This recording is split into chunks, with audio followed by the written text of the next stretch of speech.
So what is going on, guys? I am Black Ops Amazing. Welcome back to another zombies video on the channel, back with a Q&A where we take your questions from the comment section below to do with the zombie storyline, Easter eggs, and I answer them. As always, if you enjoyed today's video, you know what to do. Drop a like rating if you want to. Make sure you are subscribed to stay up to date with the latest content on the channel. But let's get into this. Here we go. So the first question of today from Freyar Kun says, BOA, when Richtofen tells the transit crew, I will awaken you when the time is right, does that mean he will awaken them in the battle against Dr. Monty? Well, we know in the Zombies comics, Primus Richtofen led the transit crew on a journey throughout different places such as Broken Arrow facilities and the Empty Earth to collect the Canorium. That was their main goal after Buried, to collect this book for Richtofen. We know that's what they did. They brought it to him, and when they finally met face to face with Richtofen for the first time, of course they had no idea who he was. Samuel had been able to hear him in his head for years and years, but Misty, Malt and Russman hadn't, and none of the crew had ever seen him. So when they finally came face to face with him to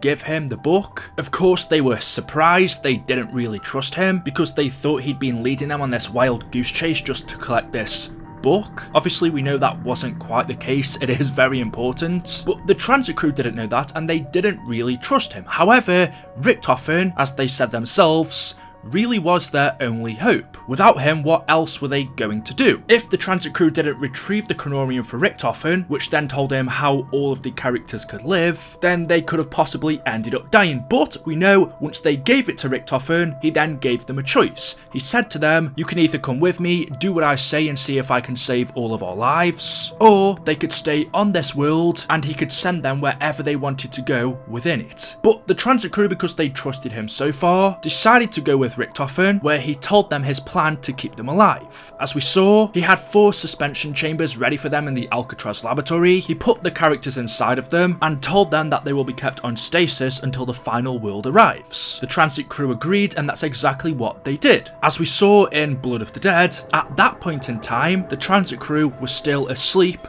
frozen in these cryogenic chambers, waiting to be awoken again when the final world had arrived. And so your question is, what exactly did Richtofen mean by this? What final world is he on about? Because you have to remember that this was all part of the normal cycle. This whole interaction with the transit crew and Richtofen in the laboratory was before Blood of the Dead. It was before the Canorium change, so clearly the whole plan for the transit crew was different. Maybe Richtofen was telling the truth, and later on down the line, when he did find a perfect world, a final world where zombies didn't exist, when he found this, maybe then he would have awoken them and placed them in it. Or possibly the final world he was on about was Monty's perfect universe. Of course, the Canorium would have told Richtofen that that's where they are going to go, and so maybe he thought when he finally got there, he could have awoken the transit crew and they could have lived there with him and the rest of the other characters. Obviously we know that never came to be because Monty tricked them and ended up resetting the cycle, so we couldn't see what was going to happen after Revelations. We don't know for certain what Richtofen was on about, but then also maybe Richtofen was lying and he was never going to awaken them and actually was only going to do it if he needed to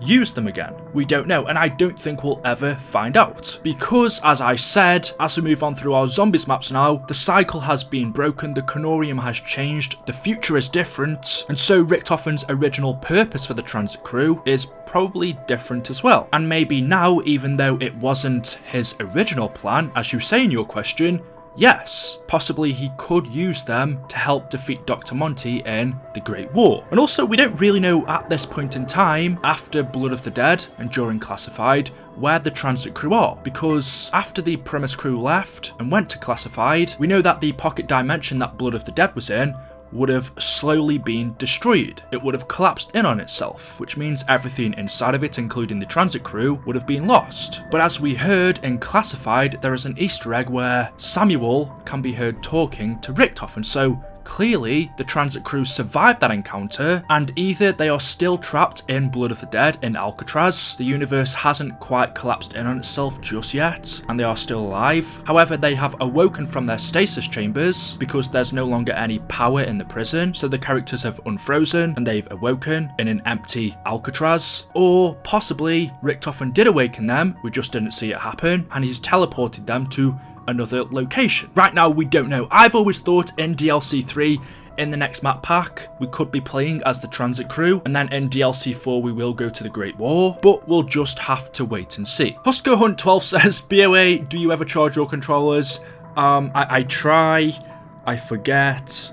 I think one of my controllers is a little bit dodgy, so it doesn't charge when I've got it plugged in. I'm sorry, alright, Luke, I don't know if there's any uncharged controllers in this gameplay. I haven't checked yet, but I wouldn't be surprised. This has been going on for years. The next question from Adam says, what is the rarest, most unknown Easter egg in Zombies? Now, obviously, this is in my opinion. I believe this. I haven't really seen anyone talk about it too much. I did bring it up in a video probably a year or two ago now, but I only just briefly mentioned it. But for me, the most unknown, rarest Easter egg in Zombies is on the Wii for Black Ops 1. Now, the only Zombies map you can get in that game is Kino Der Toten. No DLC maps or 5 were available, just that one. And I'm not 100% sure who made the Wii version. I believe it was Treyarch, it says it was. But then again, I know different platforms of different games, especially on the Wii, are sometimes made by different developers. So I think it was Treyarch, but I'm not 100% sure. However, this is weird because obviously the main versions of this game are on the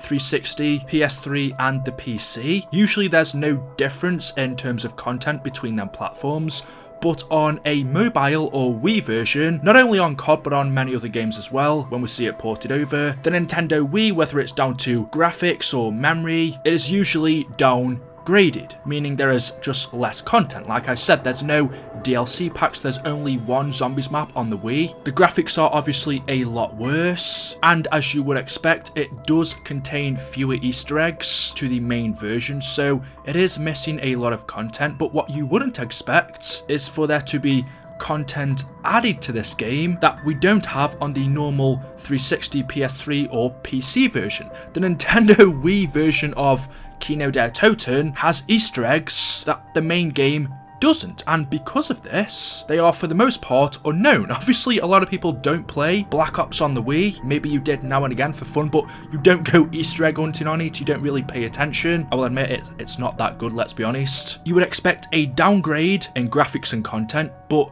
not an upgrade, or at least you wouldn't expect new content on the Wii that we don't have on the main consoles. And the main thing for me is there is a radio that you can only hear on the Nintendo Wii version of Kino. Anyway, because it is on the Wii, I can't really get any good footage, so I am going to play this radio to you, but it is quite difficult to hear. However, there will be a transcript and I will explain it. But basically, this radio talks about the Great Leap Forward, factory workers in China, the Communist Party, and stuff like that. So here it is, take a listen to this radio and I will talk more about it after.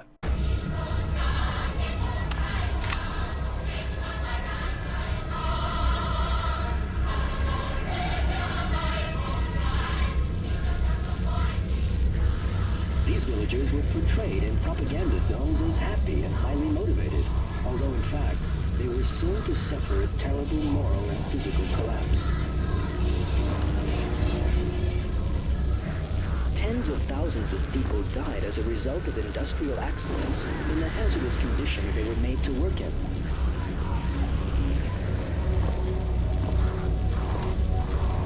The Communist Party came up with a crude calculation that every worker will build 1 meter of canal and the project will end in 3 months. Yet it actually took more than 10 years to finish the canal.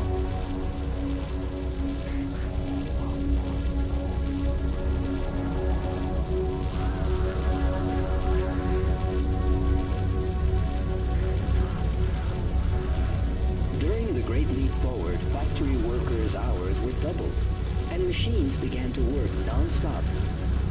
They were not even allowed to stop for maintenance and repairs, and so soon began to fall apart. Factories were ruined.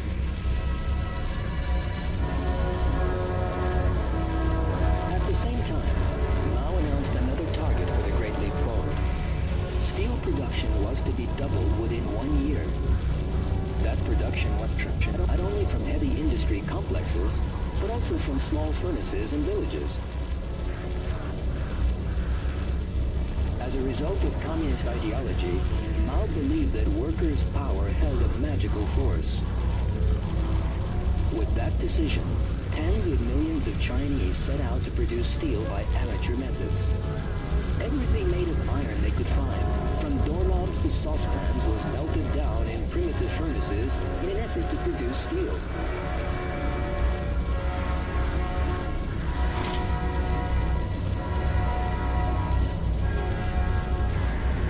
Women cut off their hair and mixed it with the clay in the furnaces.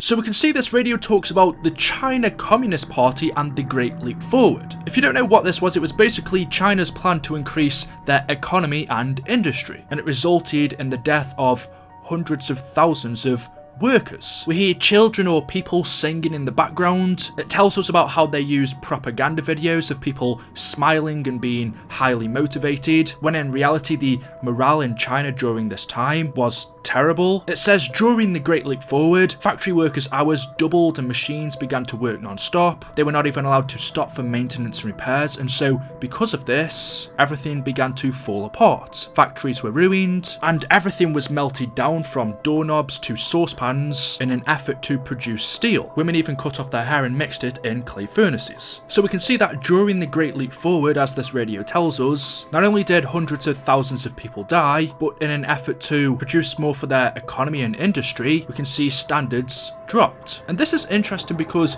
we know the Great Leap Forward is the name of Die Rise, just like Green Run is the name of Transit.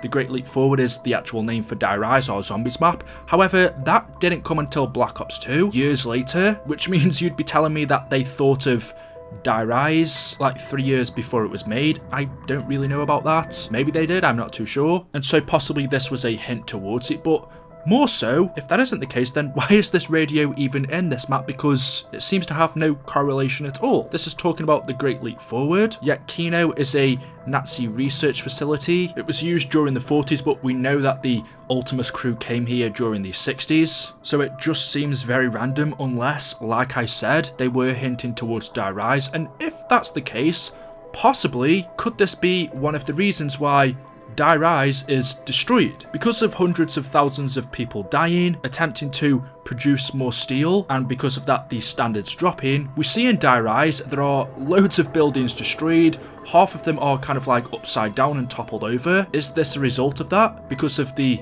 poor steel? Possibly it didn't hold up and you can see it's upside down, it's bent and twisted, it's not very good quality. I mean, obviously we can see there are meteorites coming down from the sky and smashing into the building, so I assume that doesn't help, but this could have been a little clue to it. However, it is weird, and like I said, this is probably the rarest, most unknown Easter egg in Zombies. However, there are still a few other Easter eggs in the Wii version of Kino that aren't in the normal version. For example, on the mystery box, I don't think I can find you a good image unfortunately, but if you look for yourself, there are pictures of places like, I believe, Die Rise and Call of the Dead, which again is odd because Kino came out many months before these maps, so it was a subtle hint towards them. Obviously in the main version of the game there is nothing on the mystery box, it is plain, there are no postcards. Also on the Wii version, the pods scattered around the map, they aren't there. There's no orange glow on the thunder gun, the character portraits are missing. In Samantha's zombified version of her bedroom, the teddy bear is actually holding a Bowie knife, and also on the wall some of the chalk drawings and messages are different. We see text that says experiment 935 was successful, Black Sun, junior projection, and stuff like that. So it is quite interesting if you can check it out for yourself if you do have the Wii version, which I doubt many people do. Definitely check it out, but there we go. Anyway guys, that is it. That is all I have for you for today's video. As always, hopefully you have enjoyed. If you have, you know what to do. Drop a like rating. Make sure you are subscribed to stay up to date with the latest content on the channel. Thank you so much for watching. Leave your comments down below, and I will see you guys in the next video. Until then, goodbye.